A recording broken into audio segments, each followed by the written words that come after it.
It's Our Story. Barry Rosenberg, Denver, Colorado.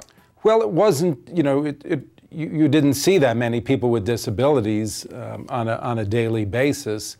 There were depositories and nursing homes to some extent. However, Denver early on, because of Craig Hospital, you have a high incidence of MS in this particular region, you had a overrepresentation of people with disabilities. And the other thing too, there was a school, as you may know, children with disabilities were not entitled to a free and appropriate public school education before 1973. But there was a school called Betcher School back, I want to say, the 50s, and a number of informed parents who wanted their kids to go to school, children who had severe disabilities. If they were in Texas or Kansas or somewhere, there were no options, so people came to Colorado because it was an opportunity to get an education, for their kids. Just like Berkeley, you talk to people who are involved in Berkeley, and years ago you'd say, "Oh, you're from Berkeley." Well, I'm not really from Berkeley. I'm from Mississippi, I'm from Tennessee, I'm from New York, but I went to Berkeley because that's where the opportunity. So there are some enclaves throughout the country. So I think probably Denver more so than others. And Wade was a master of the media. He really knew how to get the media involved. He had a great mind. He could articulate things that people were struck by, and I think some of the actions we had very early on, the media was very, very interested. It was very novel. People with disabilities demonstrating. So I think Wade made people, but I'm not sure you saw a lot of people necessarily on the street because there really weren't much in the way of home and community-based services. And for people who live independently, unless you were very wealthy, you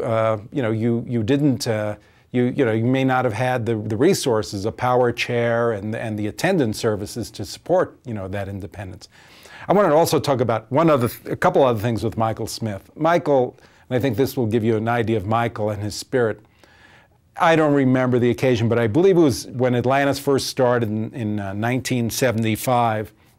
We were going on a big party, and I just don't remember where it was, but Michael was so weak, he couldn't even sit in his wheelchair, but he wanted to go to the party.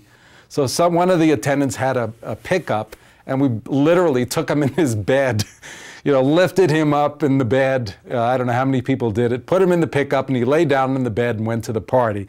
And I think that was just, reflective of his spirit.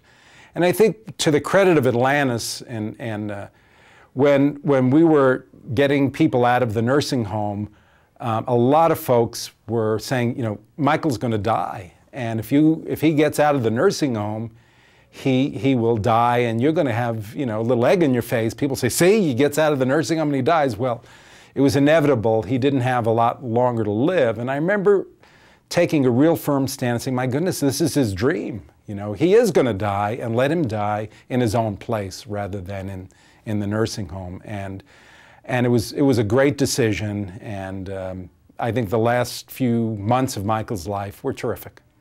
He had his own place, and his own place was where the Atlantis office was, so people would, he'd get to see a lot of people during the course of the day and schmooze, with some of the other members of the community as well. The It's Our Story project is a national effort to make disability history public and accessible. Visit us at www.itsourstory.org or on the It's Our Story project YouTube channel.